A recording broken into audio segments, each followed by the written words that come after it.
مجھے صرف حدیث کا صحیح کانسیپٹ دیں. جی کانسیپٹ لے لیں، ریکارڈ ہے. انٹروڈکشن آف حدیث، پورا حدیث کیسے ہے. اب حضور کے زمانے کی بات کی باتیں بھی حدیث، جی حدیث ہی ہوتی ہیں. حدیث کا مطلب ہوتا ہے بات. کیا مطلب ہوتا ہے؟ بات. محدثین کے ہاں جو نبی علیہ السلام نے فرمایا اسے کہتے ہیں حدیث مرفوع، کہ یہ رسول اللہ تک پہنچتی ہے. ارفا کہتے ہیں بلند کرنے کو، جس طرح ہمارا یہ سطح مرتفع ہے. ایک ہوتی ہے حدیث موقوف، جو کسی صحابی کا قول ہوتا ہے، جیسا کہ مولا علی کا قول کہ میری وجہ سے 2 فرقے جہنم میں جائیں گے، ایک میری محبت میں غلو کر کے، ایک میری دشمنی میں. اب یہ نبی اسلام سے نہیں وہ بیان کر رہے ہیں، خود بیان کر رہے ہیں اپنے بارے میں. اسے حدیث ہی کہا جاتا ہے، حدیث موقوف. اس سے نیچے آ جائے تابعین کے اقوال بھی جو ہیں وہ بھی احادیث ہوتی ہیں. اگر وہ نبی اسلام کے ریفرنس سے بیان کریں تو وہ حدیث نہیں ایکسپٹ ہوتی جب تک وہ سند پوری نہ کریں. اور جو ان کا اپنا قول ہوتا ہے نا، اس کو ایکسپرٹ کے طور پہ حدیث کے طور پر لیا جاتا ہے. اب بخاری مسلم یا حدیث کی کتابیں جو ہے نا، ان میں یہ ساری چیزیں آپس میں گوندھی ہوئی ہوتی ہیں. حدیث موقوف، حدیث مرفوع، حدیث مقطوع، یہ سب کی سب ایک جگہ جمع ہوتی ہیں ایک حدیث کے اندر.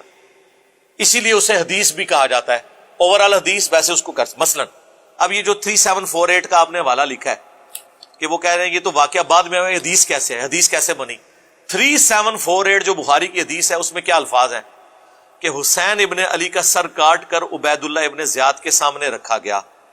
نعوذ باللہ. اللہ کی لعنت، اللہ کے فرشتوں کی لعنت، تمام لعنت کرنے والوں کی لعنت جنہوں نے حسین ابن علی کو مظلومانہ شہید کیا. آمین. تو وہ چھڑی سے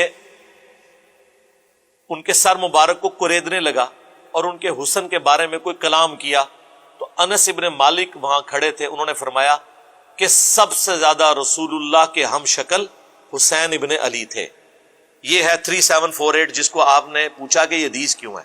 اس لیے کہ اس میں رسول اللہ کا کیا نام نہیں آیا ہے نا. دوسرا یہ حدیث سے مرفوع بھی ہے اس حوالے سے کہ انس ابن مالک نے رسول اللہ کو نہ صرف دیکھا ہے بلکہ 10 سال وضو کروایا بخاری مسلم میں. اور انس ابن مالک کہہ رہے ہیں کہ حضرت حسین ابن علی رسول اللہ کے ہم شکل ہیں. حضور کا ہم شکل ہونا، حضور کے ساتھ شکل کا ملنا، یہ نبی علیہ السلام کی حدیث بن گئی نا. حدیث صرف حضور کا فرمان تو نہیں ہے، جو آپ کر کے دکھائیں وہ بھی حدیث ہے، جس پہ آپ خاموش ہوں وہ بھی حدیث ہے. حدیث تقریری، حدیث قولی، حدیث فعلی، نبی علیہ السلام کے ہم شکل. حدیث موقوف بھی ہے کہ حضرت انس ابن مالک بیان کر رہے ہیں، وہ ان کی اپنی بات بھی ہے اور وہ واقعہ نتھی ہو گیا اس کے ساتھ. لہذا یہ سب کا سب اکٹھا ہو گیا بخاری میں، اور سند ایک ہی ہے، سند ایک ہے. اب یہ نہیں ہو سکتا کہ میں اس کا ٹکڑا لے لوں کہ حسین جو ہے وہ رسول اللہ کے ہم شکل تھے اور باقی میں جملہ چھوڑ دوں کہ حسین کا سر کاٹ کے سامنے رکھا گیا. کیوں چھوڑیں گے؟ راوی تو ایک ہی ہے جو بیان کر رہا ہے. سمجھ آئی بات کی؟ اسی راوی پہ اعتبار کر کے آپ نے حضور کی بات مان لی، انس ابن مالک کی بات مان لی. وہ پورا واقعہ جو بیان کر رہا ہے وہ کہنے میں نے آدھا واقعہ چھوڑ دینا ہے، تو ایسے تو نہیں ہوگا. اس لیے سارے کو حدیث کہا جاتا ہے. اور یہ تاریخ کہہ کے اسے جھٹلا نہیں سکتے. تاریخ کی سب سے اتھینٹک بک قرآن ہے. حضرت یوسف علیہ السلام کا اپنے بھائیوں کے ساتھ جو معاملہ ہوا وہ تو حضور صلی اللہ علیہ وآلہ وسلم سے کم از کم آپ سمجھ لیں آلموسٹ 3000 سال پرانی تاریخ ہے. وہ تو تاریخ ہے نا. یوسف علیہ السلام کے بھائیوں نے ان سے حسد کیا اور وہ پھر کس طریقے سے مصر کے حکمران بنے، یہ پوری تاریخ ہے نا. تو تاریخی واقعات تو قرآن میں بھی آئے ہیں. کیوں ہم بیان کرتے ہیں؟ عبرت کے. اس طریقے سے بخاری مسلم میں بھی جو تاریخ آئی ہے عبرت کے لیے بیان ہو رہی ہوتی ہے. وہ حدیث کے طور پہ آتی ہے، حدیث کی نمبرنگ کے تحت ہی آتی ہے. جیسے قرآن میں ایسی کوئی تفریق نہیں ہے کہ تاریخی واقعات الگ کر دی ہوں اللہ نے، یہ کہہ کہ یہ تو تاریخ ہے. اب تخت بلقیس کا جو ایک واقعہ ہوا ہے ایک تاریخی واقعہ ہے.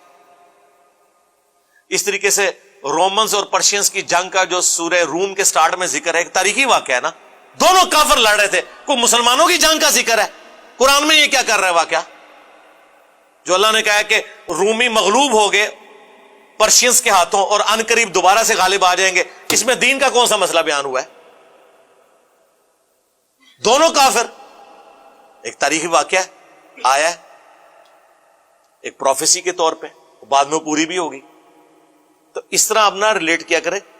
تو جو بھی حدیث کی کتابوں میں آتا ہے, حدیث جب بھی کوئی صحابی تابعی بیان کرتا ہے نا, وہ کسی سرکمسٹانسز کے اوپر بیان کرتا ہے. جس طرح مسلم شریف میں حدیث ہے, میں نے کربلا والے ریسرچ پیپر میں ڈالی ہوئی ہے کہ حضرت معاویہ نے اناؤنسمنٹ کی مال غنیمت کے جو سامان آئے تھے سونے اور چاندی کے, اور فوجیوں کو کہا کہ اپنی تنخواہوں کے عوض جو ہے نا اپنی اپنی مرضی کے برتن اٹھا لو. تو وہاں پہ صحابی کھڑے ہو گئے. انہوں نے کہا نبی علیہ السلام نے سونے کے بدلے سونے کے کاروبار کا منع کیا ہے, اللہ دست بدست ہو اور ہم وزن ہو. یہ نہیں ہے کہ ایک فوجی کی تنخواہ جو ہے وہ 100 دینار کے برابر ہے اور وہ ایسا سونے کا لوٹا اٹھا لے جو 150 دینار کا ہے, تو یہ تو سود لے گا وہ. تو سارے فوجی رک گئے. لیکن حضرت معاویہ کو غصہ آ گیا. مسلم شریف کے الفاظ ہیں, انہیں تو برا لگا کہ میرے حکم کو میں حاکم ہوں اور اس بندے نے حدیث سنا کے سب کو سائڈ پہ کر دیا. تو انہوں نے کہا میں بھی تو اتنا عرصہ حضور کے ساتھ رہا ہوں, میں نے تو ایسی کوئی حدیث نہیں سنی. یہی کچھ تھوڑے حنفی بھی مولوی کہہ رہے ہوتے ہیں, میں بھی آج تک اسی تے کوئی حدیث نہیں سنی. تو وہ صحابی اتنے غصے میں, انہوں نے کہا مجھے اندھیری رات کے ٹکڑے میں جنگل میں تمہارے لشکر سے علیحدہ ہونا پڑ جائے میں گوارا کروں گا, لیکن جو کچھ میں نے خود حضور سے سن رکھا ہے اسے بیان کرنے سے باز نہیں آؤں گا. ہاں یہ وہ حدیث بیان کر. اب یہ پورا ایک واقعہ ہوا ہے نا. اب آپ کے اس واقعے میں جو کچھ حضرت معاویہ کے فوجیوں نے کیا حضرت معاویہ کے کہنے پہ, اور وہ صحابی نے حدیث سنائی اور وہ سارے بیک فوٹ پہ چلے گئے, یہ واقعہ چھوڑ دیں. بس آپ اتنا حصہ بیان کریں کہ سونے کے بدلے سونے کا کاروبار منع ہے. بھائی یہ واقعہ جب بیان کریں گے, یہ امپلیمنٹ جس جگہ پہ ہوا ہے وہ تو بتائیں گے نا. ویسے تو بڑا شوق ہے تمہیں شان نزول دسو, حدیثاں دا شان نزول نہ تم دسیے, ماموں پارٹی تمہیں نہ دسیے کہ انس نے کب یہ حدیث بیان کی کہ حسین جو ہے وہ حضرت رسول اللہ کے ہم شکل ہیں.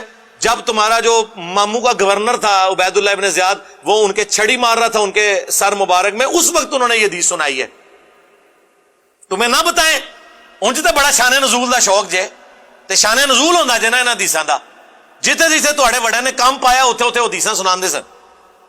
تو پھر وہ سارے واقعے کو محدثین ایک جگہ جمع کرتے ہیں اور اس پورے کو حدیث ہی کہا جاتا ہے, حدیث ود تفسیر. سمجھ آ گئی بات کی. یہ ساری باتیں میں نے ایک انٹلیکچوئل ترتیب سے مثالیں دے کے ترتیب سے نا کوئی 1.5 گھنٹے کی ایک ویڈیو ریکارڈ کروائی ہے, انٹروڈکشن آف حدیث. اس میں منکرین احادیث کے بھی جوابات ہیں, ناسبیوں کے بھی جوابات ہیں, ساروں کے جوابات ہیں.